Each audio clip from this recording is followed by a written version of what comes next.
10 декабрь көне Азнакайда Бүтін дөнья татар конгрессының Ак калфак татар хатын-кызлар оешмасының ил күләм семинары узды. Семинарга илебезнең төрле төбәкләреннән милләттәшләребез агылды. Һәм ул шәһәрнең беренче гомум белем бирү мәктәбе каршында бөек шагыйребез Габдулла Тукай һәйкәлен ачу белән башланып китте. Чыгыш ясаучы мәртәбәле кунакларыбыз без Тукайлы халык дип горурланып Тукай һәйкәленә чәчәкләр салдылар. Ә без Азнакайлар өчен кечкенә генә шәһәребездә 2 Тукай һәйкәле булуы тагын да кыйммәтрәк.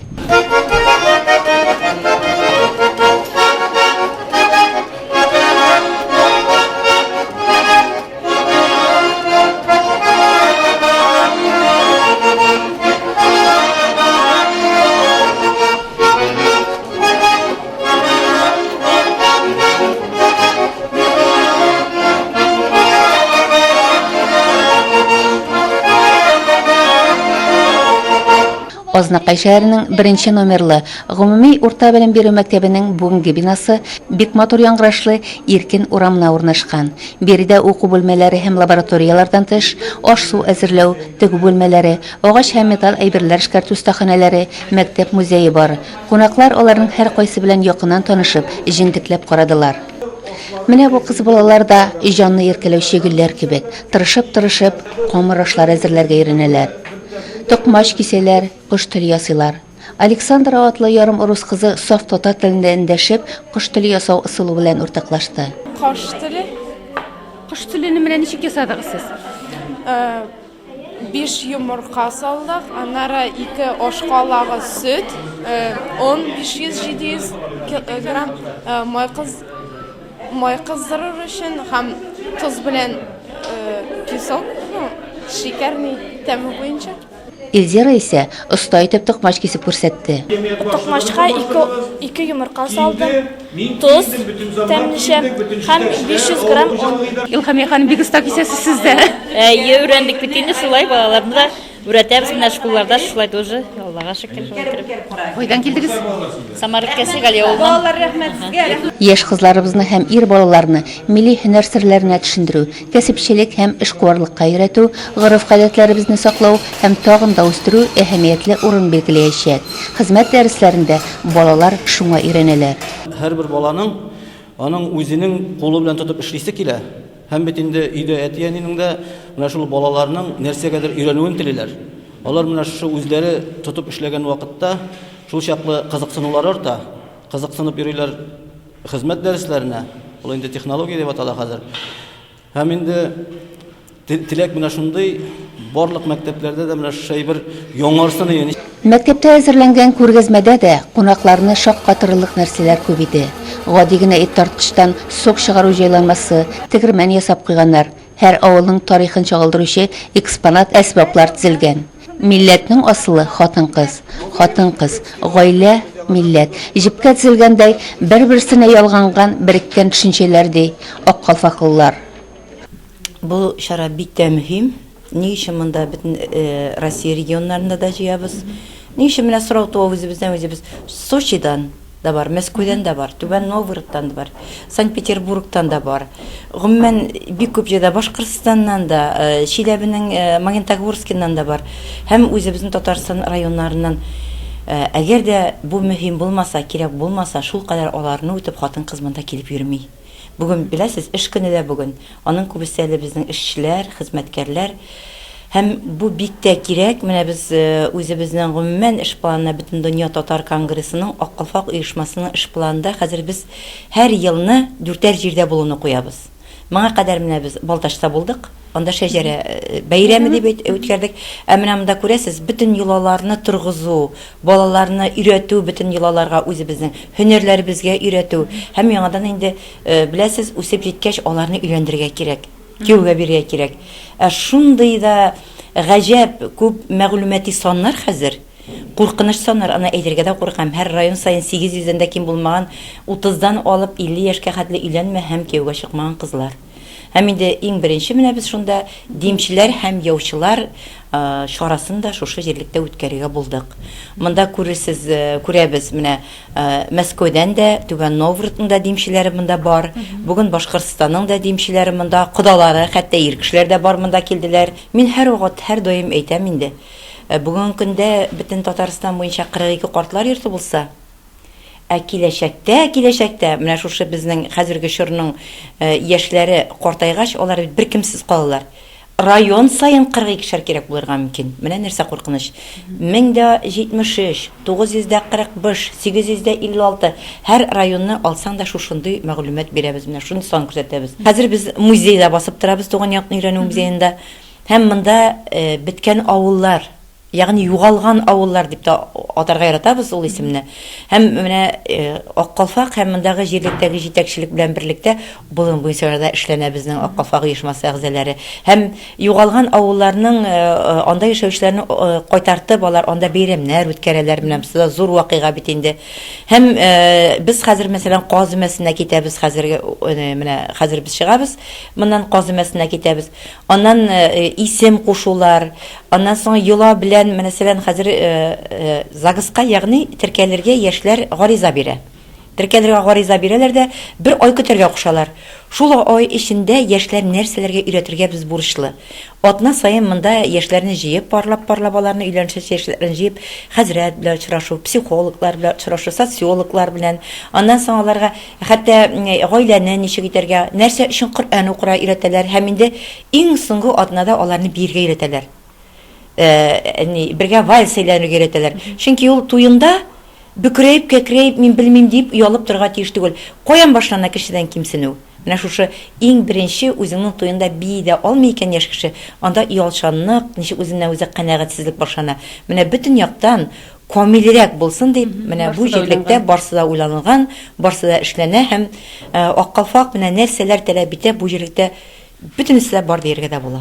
Аккалфак татар хатын-кызлар иҗтимагый оешмасының Азнакай бүлекчәсе җирлегендә узуы юкка гына түгел. Биредә чын татар мөхите дип белдерде Бөтен дөнья татар конгрессы башкарма комитетының беренче урынбасары Данис Шакиров. Шушы Азнакай җирлегендә бу шараны уздыру үзенчәлекле күренеш. Ни өчен үзенең чатыр тау булган татар телен бөтен нишкәлеге белән, бөтен тәме белән аңлаган халык яши.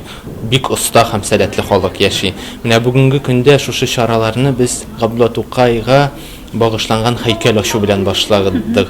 Бу инде үзенә бер күренеш. Ни өчен дигәндә, шушы чараларны без бит Тукайлы халык икәнлеген беренче мәктәп ишек алдында балалар өчен дә үрнәк булырдай шушы Тукай һәйкәленең ачу күренеше, ул инде шушы тәрбияви чарада, ул безнең татар рухын халыкка җиткерүдә, татар рухын балаларга сеңдерүдә булып тора. Азнакай халкы һәм җитәкчелеге бигрәк тә бик зур рәхмәтләребезне Бөтен татар конгрессы исеменнән Шәйдуллин Марсель Зөфәр улына тапшырасыбыз килә.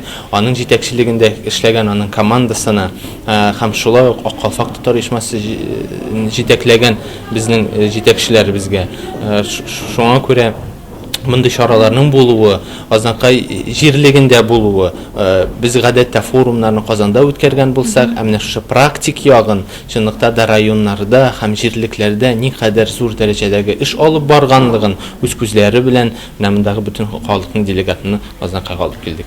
Өметегез менә акларлык булдымы соң? Менә инде берничә сәгать кенә әле без шундый рухланып эшлисе килеп, чынлыкта да татарлыкның бөтен үрнәге булган, шушы өлгесе булган Азнакай. Кунаклар Азнакай шәһәре туган якны өйрәнү музее белән танышканнан соң югалган авыллар фильмын карадылар. Ишеткән, күргәннәрдән тәэсирләнеп йөрделәр. Күңелләре нечкәреп, күзләрендә яшь тамчылары да ялтырады. Хатын-кызлар шул, хисле, туйгылы халык. Аннан соң инде юлларын Мәнәүз авылына дәвам иттеләр. Биредә аларны Куаз өмәсе каршылады. Мәдәният идарәсенең уңган булган кызлары, егетләре Арасиха чишмәсендә Куаз өмәсе йолаларын күрсәттеләр. Шушында ук Куаз итеннән ризыклар әзерләгәннәр. Өстәлдә шолап самавыр кайнап утырды. Семинар кунаклары чын мәгънәсендә гаҗәпләнеп тә, шатланып та, сокланып та йөрделәр. Тәсирләр бик күбене, кайф та бик күтәренке, шул хәл яхшы каршыладылар. Бик Казымәләрдә бик әйбәт үтте. Барысы да бик әйбәт инде. Менә үзебездә дә шушыны үзебездә шушылай итеп үткәрергә тырышырбыз инде бездә хәзер. Район һәм шәһәр мәдәният йортының икенче катында оештырылган күргәзмәдәге җанлылыкны берни белән дә чагыштырып булмас иде. Татар милли ризыкларыннан башлап, халык һөнәрчелеген тасвирлаучы көнкүреш, бизәнү әйберләре, үзебезнең нәкышләр белән бизәлгән калфак түбәтәйләрне дә данлыклы татар кызы курчакларында күрергә була иде. Калфагыгыз бик килешле, ышый килешә үзегезгә. Каян килдегез? Мен Казаннан Бөек Ватан сугышы музее мемориалыннан безнең сугышчы балалары клубы эшләп килә. Менә татар рухын, татар телен өйрәнәбез инде балаларга да, олылар алдында арасында да шушы эш буенча эшлибез. Калфак алырга булдым әле. Килешәме калфагым? Бик килешле. Менә бүгенге чара нәтиҗәле дип уйлыйсызмы? Бик нәтиҗәле. Беренче чиратта менә шушы балаларга татар халкының матурлыгын күрсәтү кирәктер дип уйлыйм. Аның өчен матурга яшьләр дә тартыла, олылар да тартыла, шуңа күрә матур булып, менә шундый калфаклар киеп, милли киемнәр дә киеп, әле күлмәк тектерәсем бар, шулай йөрик. Дип әйтәм, бу минем обращение бөтен татар халкына да. Гаиләнең җаны, нуры, асылыбызны саклау, тормышыбызның тоткасы хатын-кызларыбызга, безнең әниләребезгә, әбиләребезгә барып тоташа. Татар теле гаиләдә төп аралашу теле булса гына, аны саклап була дип саный Бөгелмәдән килгән Сөмбилә ханым. Менә сез үскән дәврләрдә миңа калса, мондый миллеккә карата караш юк әле. Дөрес әйтәсең, андый хәлләр юк иде. Мәктәпләрдә татарча сөйләшергән балаларны бердә яратмыйлар иде. Әйтәләр иде, игездә дә әтиләргә, әниләргә катгый рәвештә әйтелгән иде. Татарча сөйләшмәскә, сөйләшергә фақат рус телендә. Шулай да телне саклагансыз. Телне сакларга сакладым дип әйтә алмыйм. Ни өчен дип әйтәм? Чөнки өйдә татарча минем ике әбием булды, бер өйдә торган. Бер. Әтинең әнисе һәм әнинең әнисе.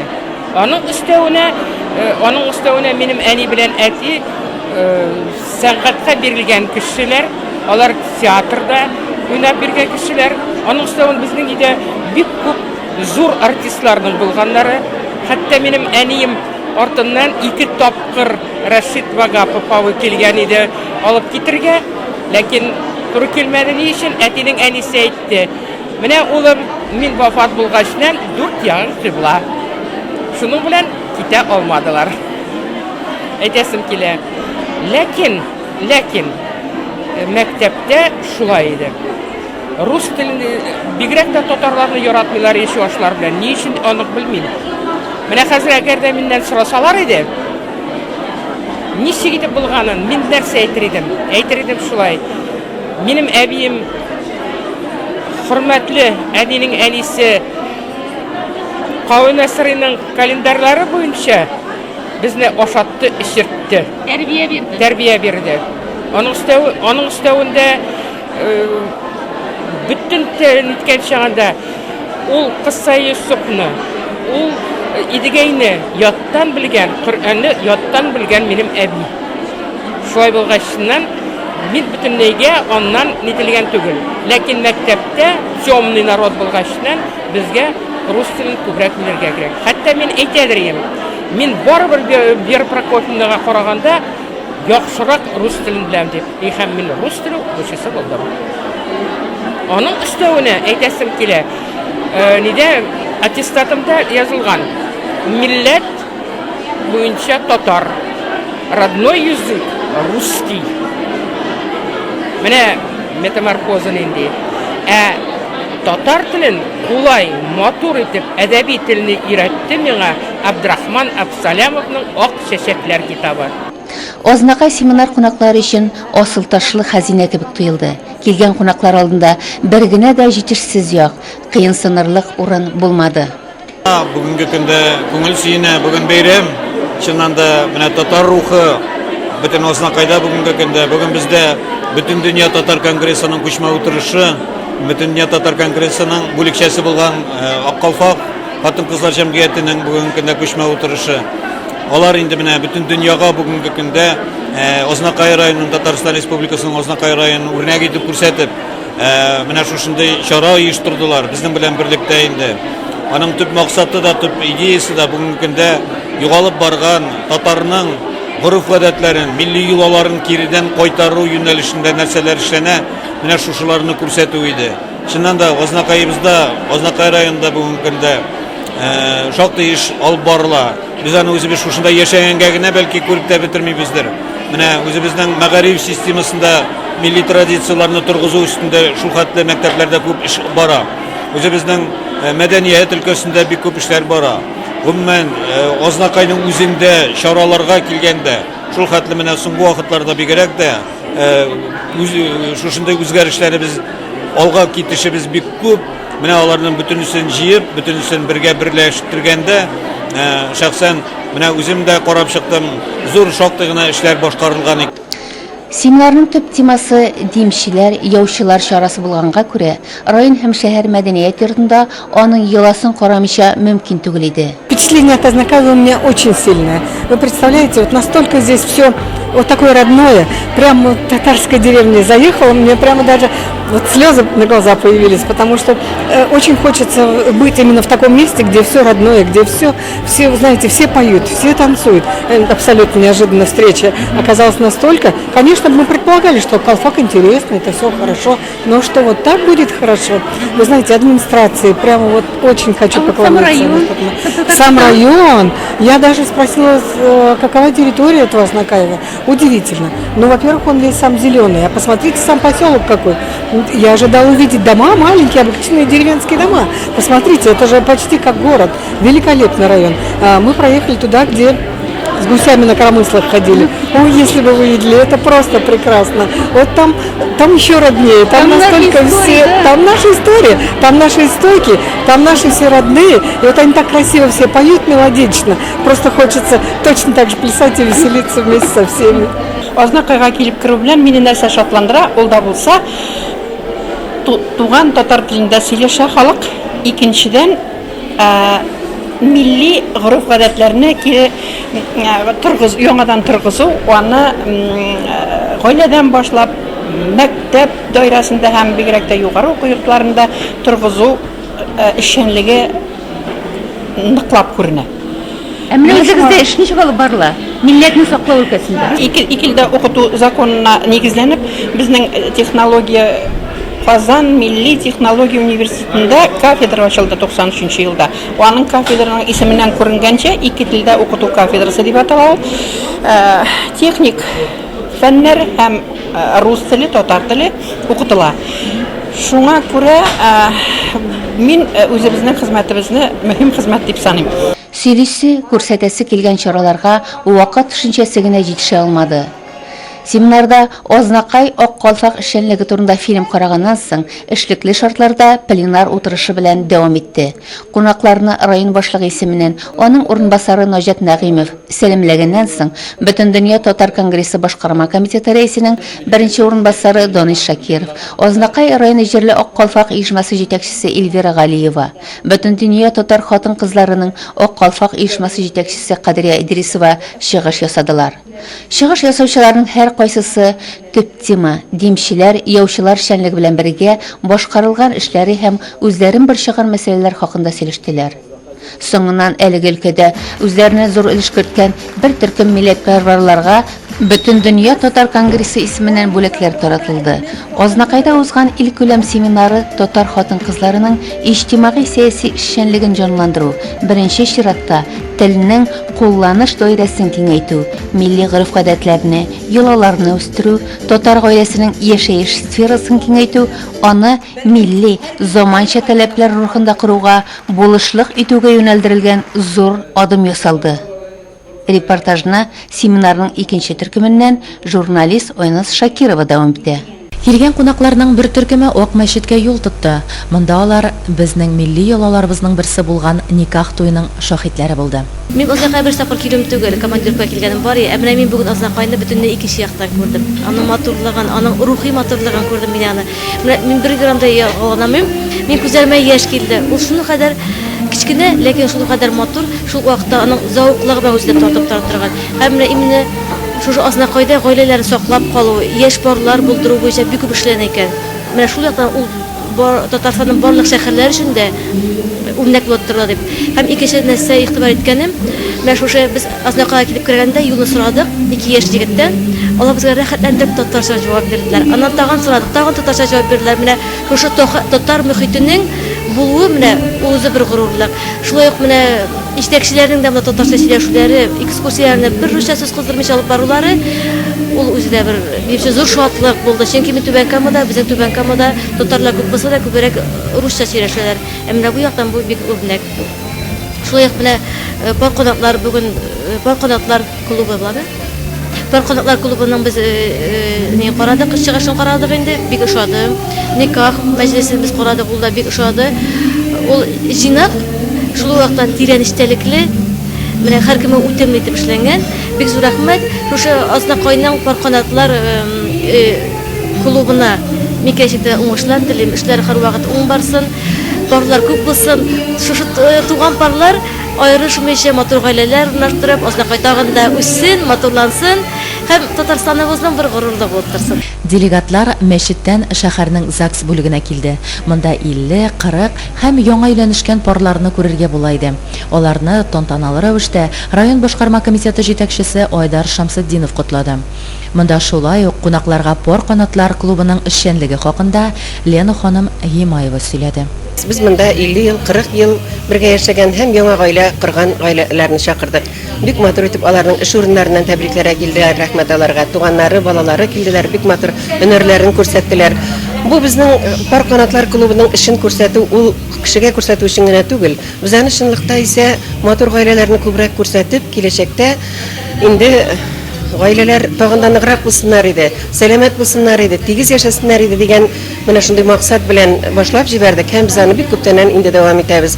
Менә күп еллар буена районда үрнәк гаиләләрне күрсәтәбез. 50, 40 һәм аннан башка 25 ел яшәгән гаиләләрне төрле формада клубларга җыябыз, төрле мероприятиеләргә чакырабыз без аларны. Безнең һәм инде тагын бер юнәлеше пар канатлар клубының ул менә ялгызларның күп булуы безне шуның кадәр нык борчый. Менә без Димчеләр клубы булдырып, яучыларны менә чын мәгънәсендә булдырып, менә турымнан-турымга гына түгел аларны эшләтәсе иде. Авылларда күпме яшьләр менә ялгызлар, буйдаклар, туллар, ялгызлар менә аларны кавыштырасы, таныштырасы иде. Менә шушы максатлар белән без бу паркантлар клубын яңа баштан тагын башлап җибәрдек инде.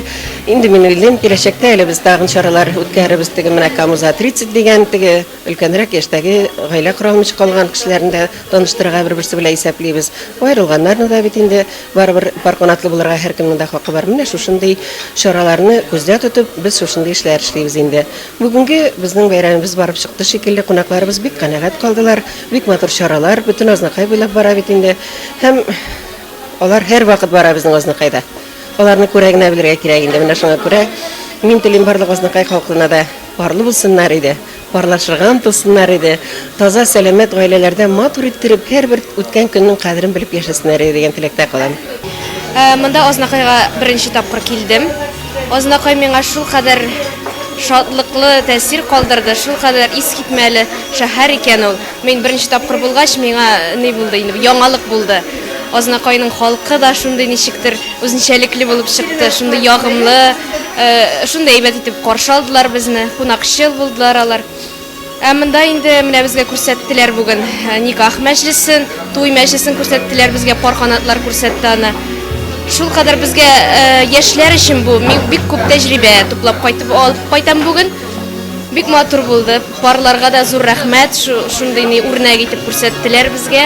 Мин үзем дә кияүдә булсам да, миңа барыбер менә яңадан яңа менә никах мәҗлесендә дә яңа әйберләр белеп кайттым мин. Хәзрәттә яңа кызыклы ниләр сөйләде. Нәрсә була әле?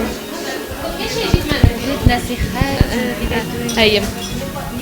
Хәзрәттә яңа үгет насихатлар сөйләде. Мин белмәгән нәрсәләр күп иде.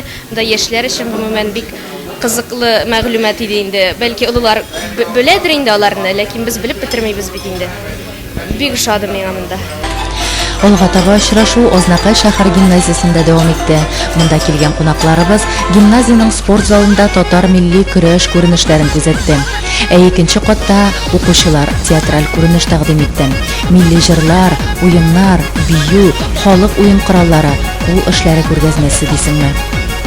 Бер сүз белән әйткәндә, татар халкының теле, дине, милли йолалары һәм уңганлыгы күрсәтелде. Чөнки азнакайыбызда яшь буын тәрбияләү нигезе булып нәкъ шушы сыйфатлар тора. Әлеге татар гимназиясенең балаларыбызга биргән тәрбиясе сабыр холыклы укытучыларында, шушы кул эшләре күргәзмәсендә, шушы батыр егетләрендә, шигү чиккән кызларында чагыла.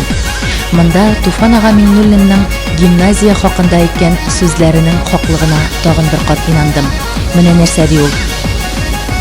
Бу бинада иман нуры бар. Шул нур балалар күңеленә дә иңсә иде. Үткәнебез, тарихыбыз дип сөйлисез. Димәк, сезнең киләчәгегез бар һәм ул өметле дип хәер фатихасын бирде. Туфан Миңнуллин сүзләренә тугры калып, милләтебезнең үрнәгендә тормышта югалып калмастай тәрбияле, милли үзаңы булган әхлаклы укучылар тәрбияләнә бу гимназиядә. Килгән кунаклар Азнакай халкының уңган һәм кунакчыллыгына таң калды. Халкыбызның милли традицияләрен тулысынча үзенә сыйдырган, үз мәдәниятенә, милләтенә, йолаларына тугры калып яшәүче Азнакай халкы ул.